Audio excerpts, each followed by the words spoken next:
La corrupción es un estado de decadencia espiritual del cual hemos hablado todos estos días y sabemos que afecta a todas las instituciones donde participe un ser humano, porque la corrupción está dentro del ser humano, nace en el ser humano y tiene una característica bien compleja, bien dañina, por eso se le denomina un cáncer social y personal, material y espiritual, porque la corrupción no solamente daña al que la inicia o la practica, sino a todos aquellos a quienes involucra. Y no se escapan ningún tipo de personas, no se escapan tampoco personas que han dedicado su vida a la exposición de la palabra. Y yo tengo que reconocer que estoy ahí en primera fila, porque esto no es un mensaje para ustedes únicamente, sino que empieza por esta servidora, porque es aquí donde la palabra tiene que empezar a hacer su efecto, para que luego que el Espíritu Santo de Dios haya recreado en esta servidora lo que tiene que recrear, cuando remueva todo lo que tiene que remover, esa palabra salga limpia y con autoridad, para que todo el que la escuche la reciba como palabra de Dios. Esto pasó desde siempre. Cuando uno habla de la corrupción ministerial, uno ve que no solamente son las páginas del Nuevo Testamento, sino las páginas del Antiguo Testamento, que están plagadas de profetas falsos, de maestros falsos, de personas que se quieren aprovechar de ese llamado que Dios les hizo a predicar su palabra para dañar a otros, o muchas veces ni siquiera son llamados por Dios, sino que se hacen llamar ungidos o llamados por el Señor. Un ejemplo nos puede clarificar todo esto, y es ese primer falso maestro que existió en el huerto del Edén. ¿Y quién fue ese? Satanás. ¿Quién le dijo que él era maestro? Nadie le dijo que era maestro. ¿Quién lo llamó? Nadie lo llamó. Pero él tenía un propósito y buscó un auditorio. ¿Quién fue su auditorio inicial? Eva. ¿Y qué hizo? Tomó unas verdades de Dios y les inyectó falsedades. Con que no pueden comer de estos árboles. No, el Señor dijo que de todos, pero que si tocamos moriremos. No. ¿Qué van a morir? Ustedes no van a morir, sino que cuando lo coman van a ser iguales a Dios. Entonces, en el fondo, ¿cuáles eran las mentiras de este falso maestro? Que Dios es un egoísta, que solo Él quiere ser poseedor del bien y del mal, del conocimiento del bien y del mal. Y un mentiroso, porque finalmente ellos no iban a morir. Entonces, esa aparente conversación produjo en Eva, en Adán y en todos nosotros, sus descendientes, unas consecuencias de un tamaño monumental, porque nosotros recibimos como heredad el pecado original, las consecuencias del pecado original. Y bueno, esta es la preocupación del apóstol Pedro. El apóstol Pedro no solamente tiene sus ojitos puestos en esa naciente iglesia, sino que él extiende toda su enseñanza a través de todo el Antiguo Testamento y nos muestra cuáles son esas características de los falsos maestros, de qué manera seducen, de qué manera explotan con palabras falsas, y muestra también unos ejemplos de lo que es el juicio de Dios, a pesar de que Dios ha levantado pregoneros de justicia, como levantó a Noé, ese pregonero de justicia, como levantó a Lot. Pero el castigo sobre todas las otras personas que no escucharon a estos pregoneros, que no le creyeron a Dios, el juicio sobre ellos se vio. ¿Se vio en qué se vio? En destrucción del resto de las personas. Entonces ahora el apóstol Pedro nos trae una enseñanza con otro profeta. Y yo los invito para que leamos en la segunda epístola del apóstol Pedro, en el capítulo 2, y vamos a hacer una lectura larguita, desde el versículo 9 hasta el 22. El 9 nos sirve como contexto, como punto de inicio, y predicaremos del 10 al 22. Y dice así la palabra del Señor. Segunda de Pedro, capítulo 2, versículos 9 al 22. Dice así la palabra del Señor. El Señor entonces sabe rescatar de tentación a los piadosos y reservar a los injustos bajo castigo para el día del juicio. Ahí terminamos nuestra predicación anterior, hablando de Noé y de Lot. Versículo 10. Especialmente a los que andan tras la carne en sus deseos corrompidos y desprecian la autoridad. Atrevidos y obstinados, no tiemblan cuando blasfeman de las majestades angélicas, cuando los ángeles, que son mayores en fuerza y en potencia, no pronuncian juicio injurioso contra ellos delante del Señor. Pero estos, como animales irracionales, nacidos como criaturas de instinto, para ser capturados y destruidos, blasfemando de lo que ignoran, serán también destruidos con la destrucción de esas criaturas, sufriendo el mal como pago de su iniquidad. Cuentan por deleite andar en placeres disolutos durante el día, son manchas e inmundicias, deleitándose en sus engaños mientras banquetean con vosotros. Tienen los ojos llenos de adulterio y nunca cesan de pecar. Seducen a las almas inestables, tienen un corazón ejercitado en la avaricia, son hijos de maldición. Versículo 15. Abandonando el camino recto se han extraviado, siguiendo el camino de Balaam, hijo de Beor, quien amó el pago de la iniquidad, pero fue reprendido por su transgresión, pues una muda bestia de carga, hablando con voz humana, reprimió la locura del profeta. Estos son manantiales sin agua, bruma impulsada por una tormenta, para quienes está reservada la oscuridad de las tinieblas.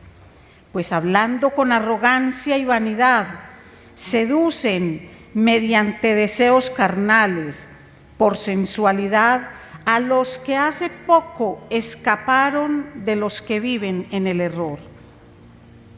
Les prometen libertad, mientras que ellos mismos son esclavos de la corrupción, pues uno es esclavo de aquello que le ha vencido. Porque si después de haber escapado de las contaminaciones del mundo por el conocimiento de nuestro Señor y Salvador Jesucristo, de nuevo son enredados en ellas y vencidos, su condición postrera viene a ser peor que la primera. Pues hubiera sido mejor para ellos no haber conocido el camino de la justicia, que habiéndolo conocido, apartarse del santo mandamiento que les fue dado. Les ha sucedido a ellos según el proverbio verdadero: el perro vuelve a su propio vómito y la puerca lavada vuelve a revolcarse en el cieno. Señor, gracias por tu palabra.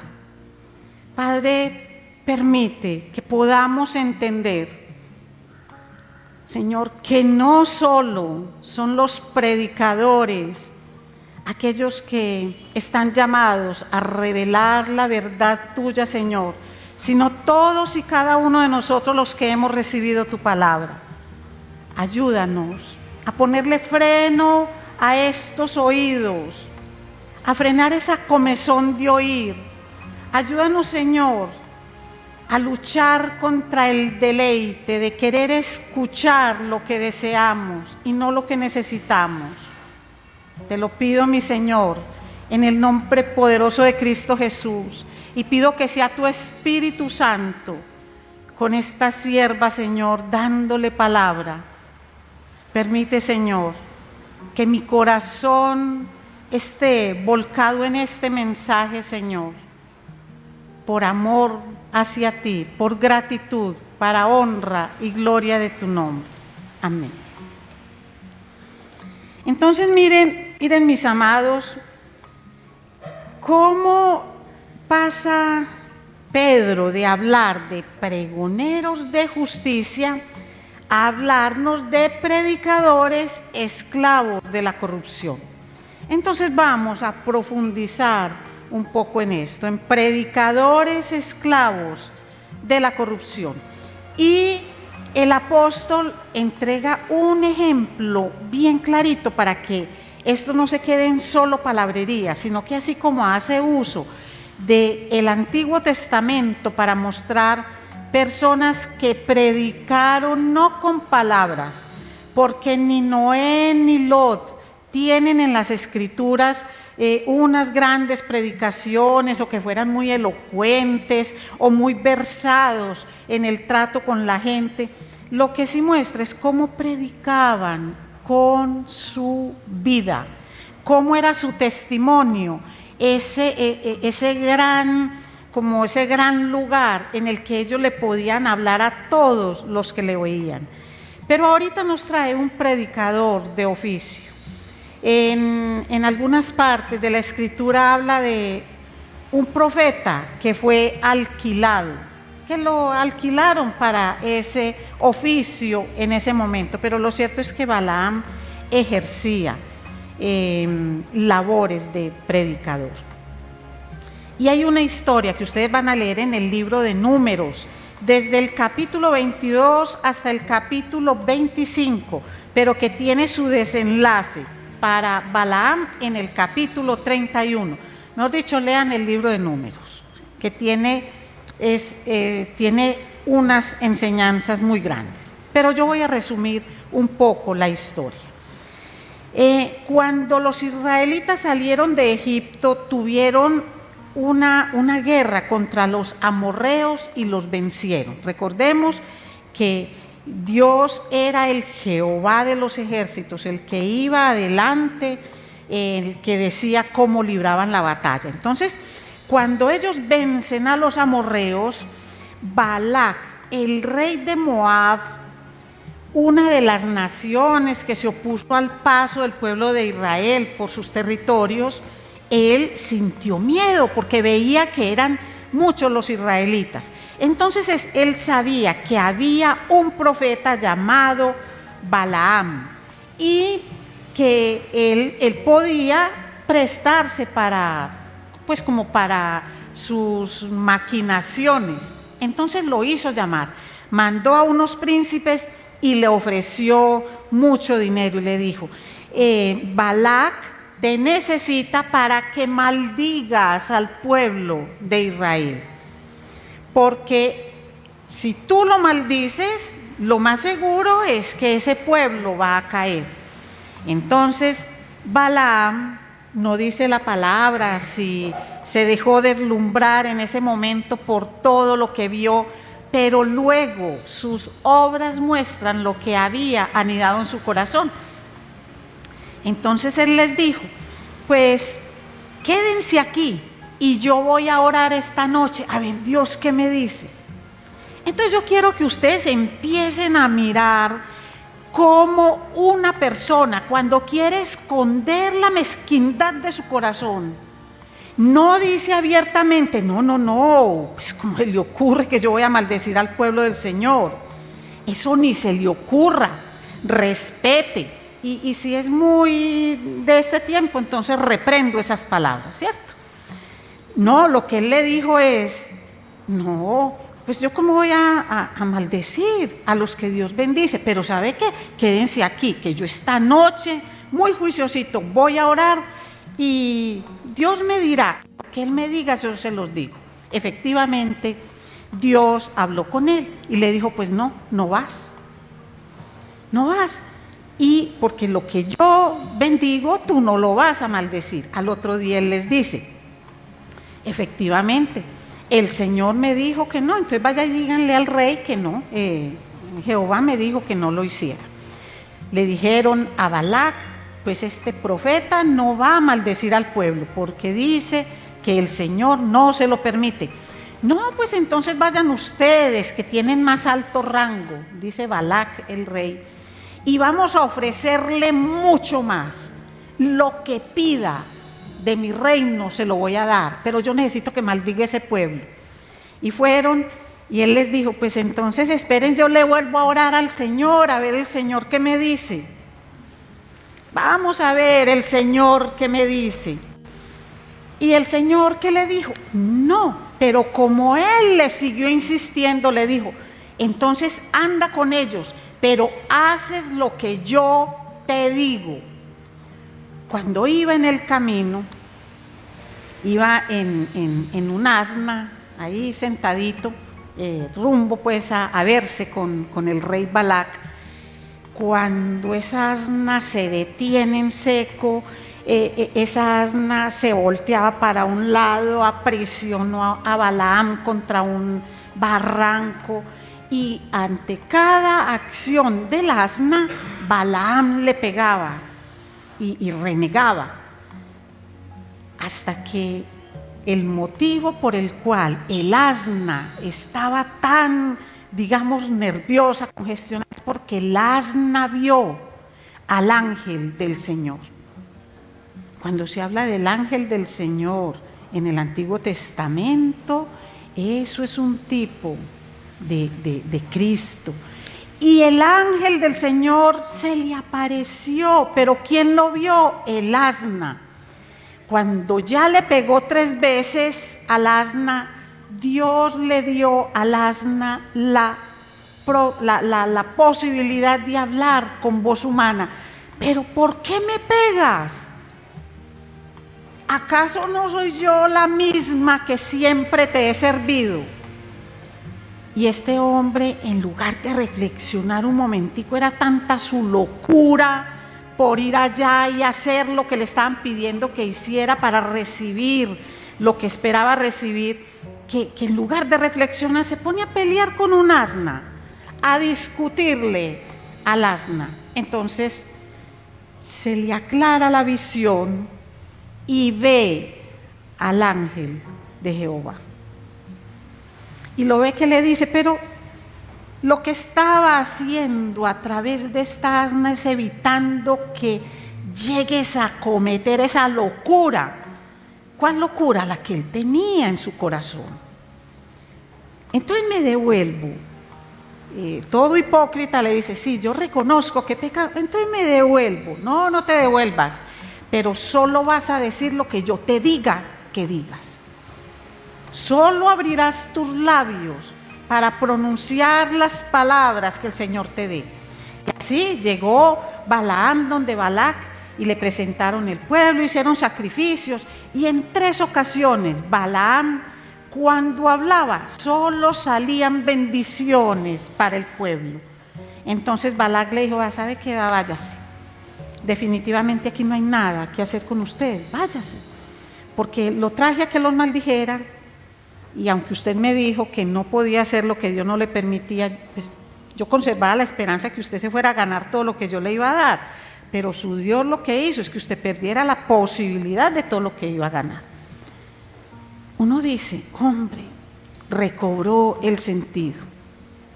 Pero les quiero leer en el capítulo 25 de Números lo que pasó. Por eso es que la palabra del Señor hay que leerla y degustarla despacito. Versículo 1 del capítulo 25. Mientras Israel habitaba en Sittim, el pueblo comenzó a prostituirse con las hijas de Moab. Moab, de donde el rey era Balaam. Y estas mujeres invitaron al pueblo a los sacrificios que hacían a sus dioses, y el pueblo comió y se postró ante sus dioses. Así Israel se unió a Baal de Peor, y se encendió la ira del Señor contra Israel. Versículo 9, y los que murieron por la plaga fueron 24,000.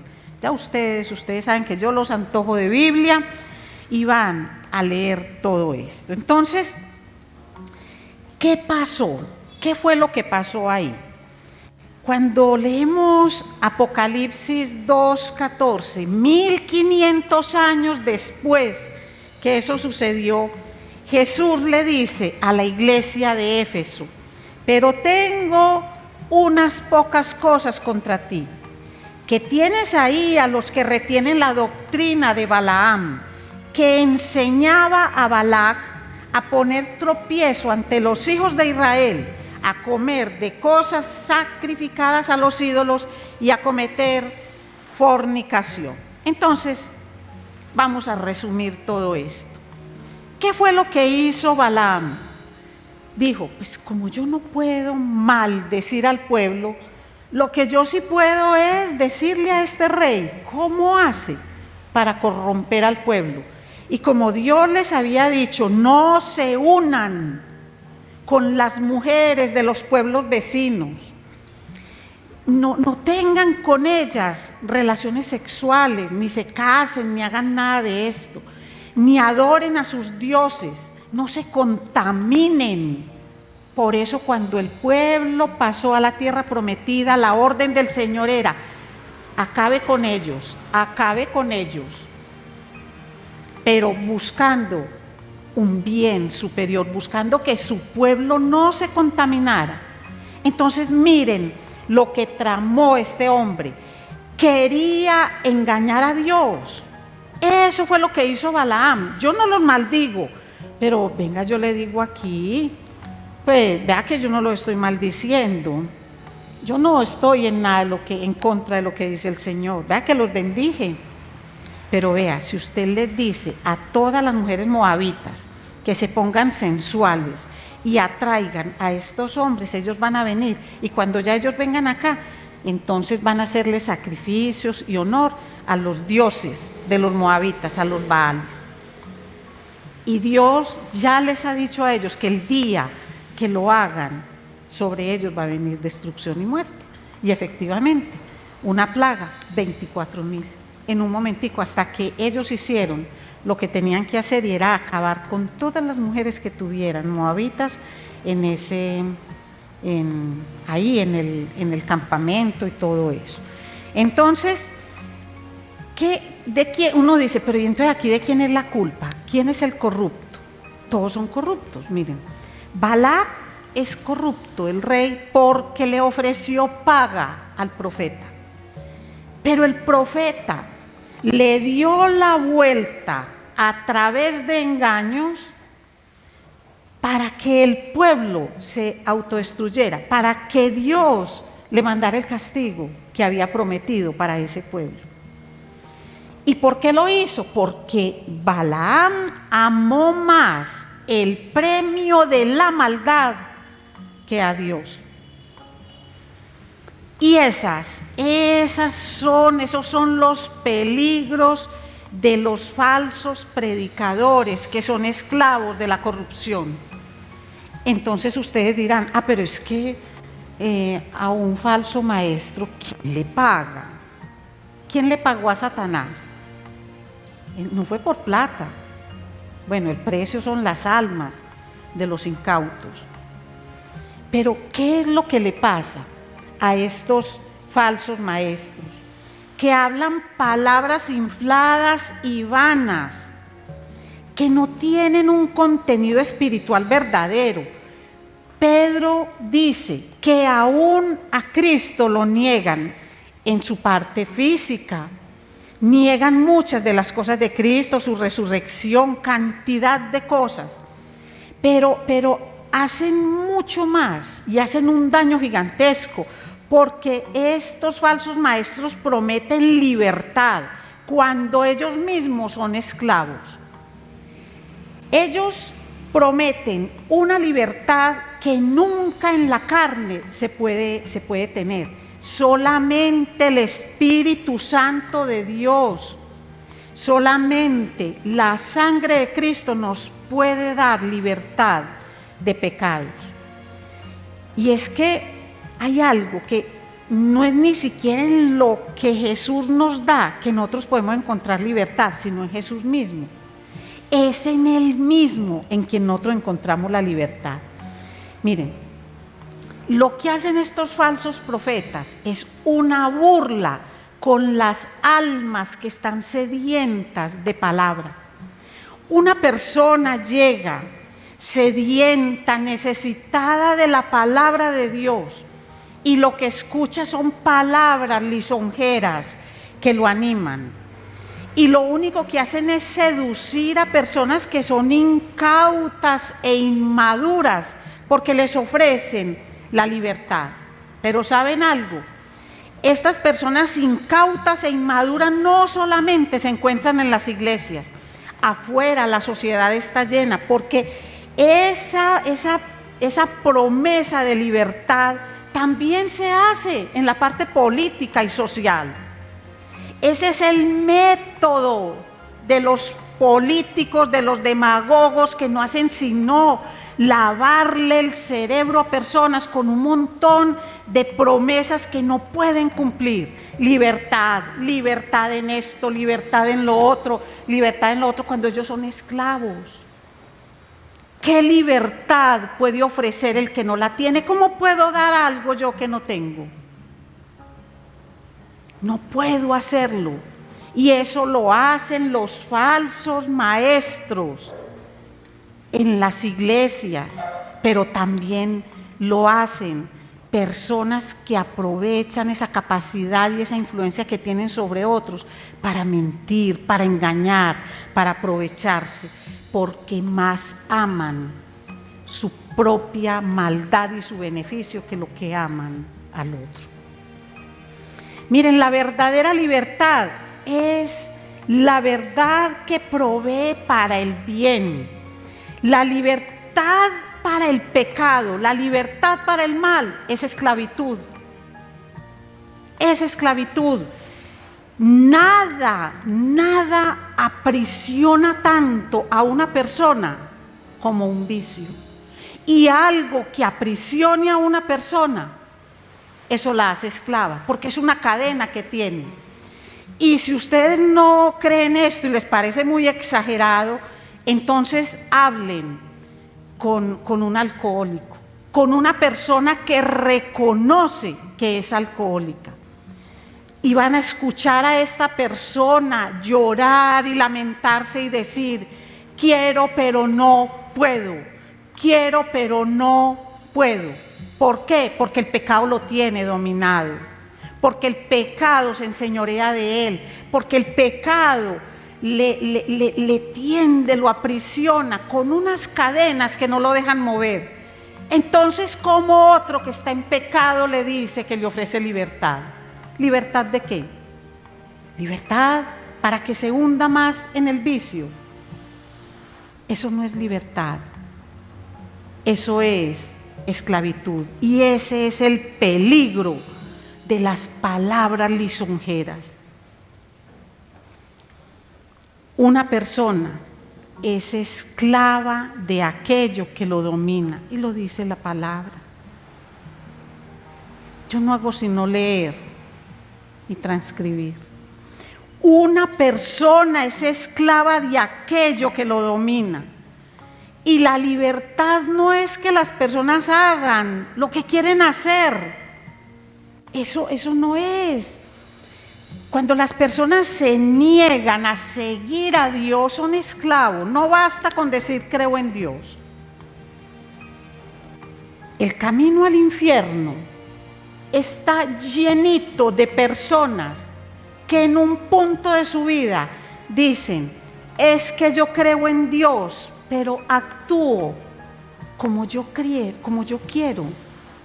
No, es que es creer en Dios y es sujetarse a Dios.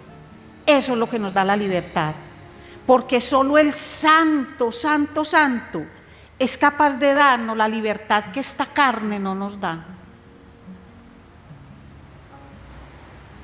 Por eso Pedro dice que los incautos y los inmaduros son los que creen que encuentran libertad en el libertinaje, cuando realmente lo que están haciendo es aumentando para sí mismos las cadenas de la esclavitud. Entonces, ¿qué hay que hacer? Hay que vigilar, hay que estar atentos. Pero ¿quién es el que vigila? ¿Quién vigila? El que vigila es el que aprende lo que es el discernimiento. Miren, uno no aprende el discernimiento porque un día vino a la iglesia y dijo, Señor, yo te recibo como mi Señor y Salvador, y ahí me quedo. El discernimiento lo da el conocimiento de la palabra del Señor.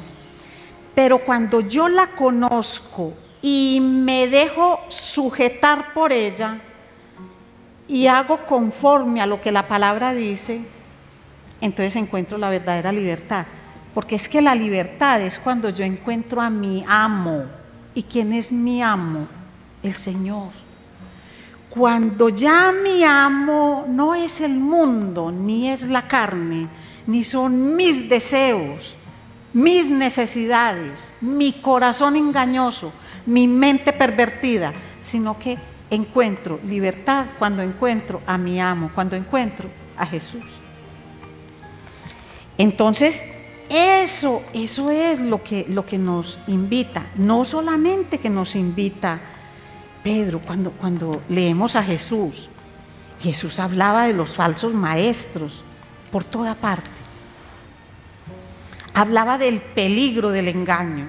Entonces uno dice, bueno, pero y tanto que decía, y cómo eligió a Judas. Él sabía, no lo hizo ladrón, no lo hizo ladrón, él conocía la clase de persona que era y ahí le dio la oportunidad. ¿Y qué hizo con esa oportunidad? Ratificar lo que tenía en su corazón y amó más el precio de su maldad que a Dios mismo. Ay, mis hermanos, el peligro de los falsos maestros, el peligro de la gente que nos endulza el oído, es que nosotros le creemos a esas personas porque nos abren un espacio tan grande. Entonces, estas personas le alimentan al incauto, al inmaduro, al pecador, al que no conoce, porque como no leen, porque como no profundizan, porque no meditan en la palabra del Señor, entonces sienten que todo lo pueden hacer, absolutamente todo lo pueden hacer, y ese es el gran peligro. Se convierten en aduladores, se convierten en personas que dicen, no, tranquilo que Dios te ama, y es que Dios es amor, por lo tanto ni hay infierno, ni hay castigo para el pecado. No, Dios es amor, claro, pero Dios es juicio. Y Dios al mismo tiempo es amor y juicio. Y amor no significa que no aplique el juicio, porque nos ama, aplica el juicio, porque Él es Dios. Y Él no se contradice, ninguna de las características de Dios se contradice.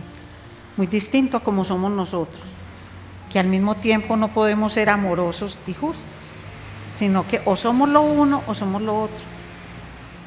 Ese es el peligro de los falsos maestros. ¿Y qué peligro tienen los falsos maestros? Mire el versículo 18 dice, pues hablando con arrogancia y vanidad, seducen mediante deseos carnales, por sensualidad, a los que hace poco escaparon de los que viven en el error. Entonces, miren esto, sale una persona de ese estado pecaminoso, recibe al Señor, empieza con el Señor, pero se queda ahí tranquilo. Y llegan estos aduladores. ¿Y qué le pasa a la persona? Vuelve y queda en esa misma inestabilidad, porque la persona ni conoce, ni sabe, ni ha hecho un proceso de maduración espiritual. Entonces se le entrega todo. Tú puedes todo. Tú puedes hacer todo, porque Dios te perdona. Es que ya Jesús murió. Usted ya tiene la salvación. Viva como quiera. Usted es hijo de un rey. ¿Qué problema tiene? Dios no quiere que usted sufra. Pare de sufrir. Pero cuando llega un maestro que te dice, recuerda siempre que Cristo murió en la cruz para pagar el precio de tu pecado. Ojo con hacer vana la sangre de Cristo y su sacrificio.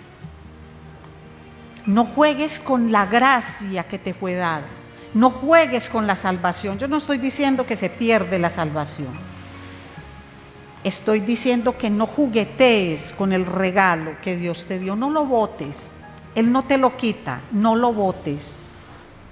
No lo hagas vano.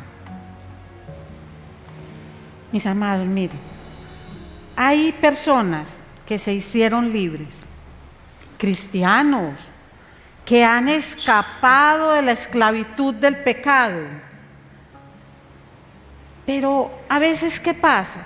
Que se dejan atrapar nuevamente por esos deseos de la carne y vuelven a un estado peor que el anterior. Lo primero que hace una persona de esas es que no quiere ver a un maestro que le recuerde que es un pecador. Es lo primero que hace, buscar distancia. Estoy orándole al Señor. Estoy orándole al Señor para que el Señor me ayude con esta área, con esta decisión, que no le dicen a uno cuál es la decisión y cuál es el área, absolutamente. Es que Dios sabe, yo por qué le estoy orando, necesito un tiempo y luego tomaré decisiones. Somos esclavos de aquello que nos ha vencido, lo que sea, la pereza, la gula, la envidia, el rencor, la parte sexual, todo lo que a uno lo ha vencido, lo que lo amarra, ese es el que nos esclaviza. Y si ustedes miran cualquier área que nos esclaviza, ninguna tiene que ver con la verdad, ninguna. Tiene que ver con la mentira. Así que busca quien te hable verdades, no quien te endulce el oído. Porque el pecado engaña y mata, pero la verdad es la que te da libertad y vida. Y en Cristo Jesús te da vida eterna. Nunca podremos tener libertad sin sumisión a Jesucristo. No hay libertad sin encontrar a nuestro amo. Y si nuestro amo es alguien diferente de Jesús, lo lamento mucho por ti, querido esclavo. Lo lamento profundamente. Pero hay opciones, hay oportunidades mientras respiremos. Porque cuando ya no respiremos, no hay manera de cuadrar nada. Busquemos a nuestro amo y dejemos que el mundo no escuche cómo somos de buenos cristianos.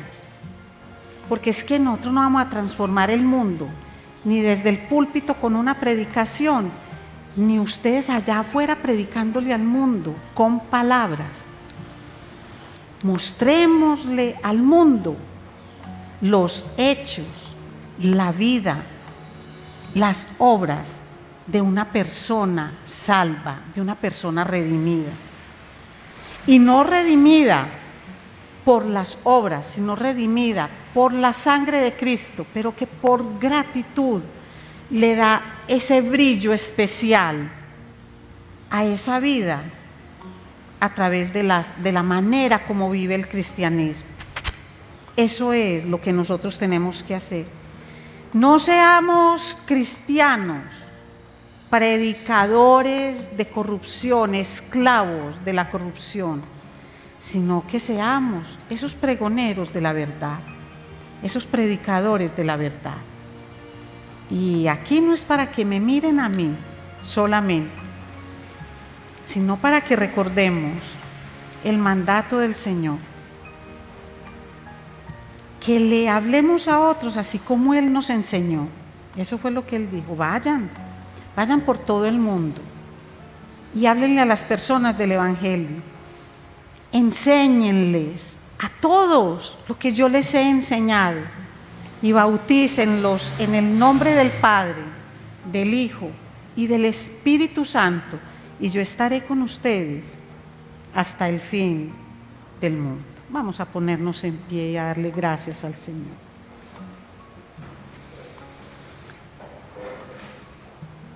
Mi amado Dios y Señor,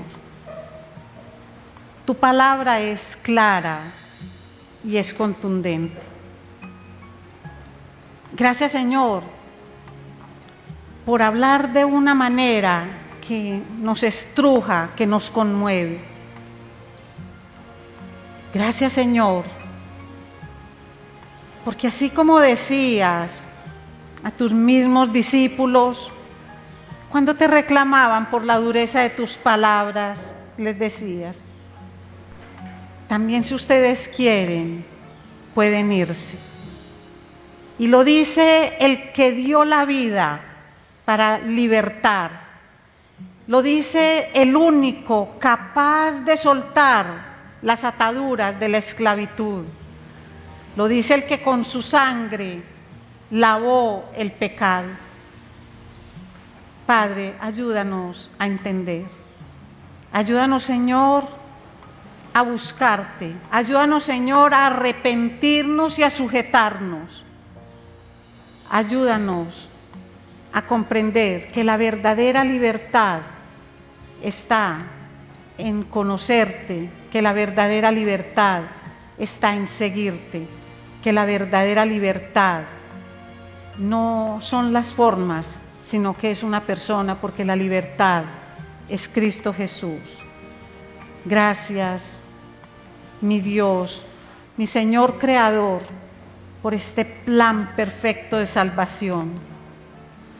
Gracias, Jesús, por derramar tu sangre en la cruz para liberarnos del pecado. Y gracias, Espíritu Santo, por sembrar esta verdad en nuestra mente y en nuestro corazón, por permitir que andemos en la verdad que nos da la libertad.